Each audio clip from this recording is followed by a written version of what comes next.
Welding is typically a male-dominated field, and according to a job recruiter site, Zippia.com, women make up 6% of the industry, while men make up 94%. But a young lady at Blinn College in Bryan is helping change that. Meet Leslie Alfaro Figueroa. She's 22 years old and the only female in Blinn's welding program. Like the first day of my blueprint class, I was just there thinking, like, is this actually for me? Like, what am I doing?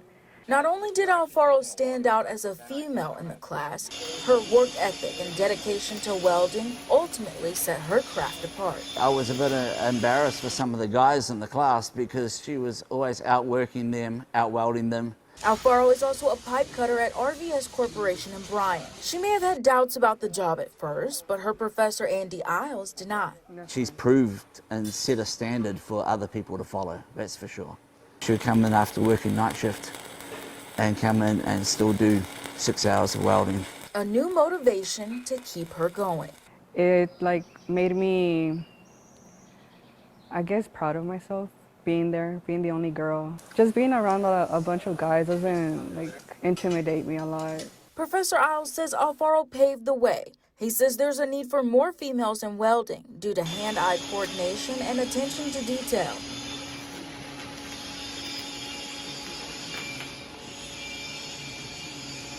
The world is her oyster.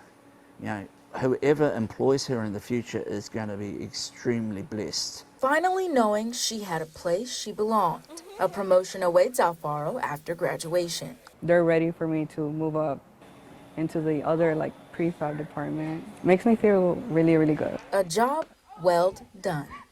After graduation, Alfaro will transition into a full-time position with RVS. She'll continue to sharpen her skills and has dreams of opening her own welding company one day to hopefully inspire other women just like her. Reporting in Bryan, Diamond Dixon, 15 ABC.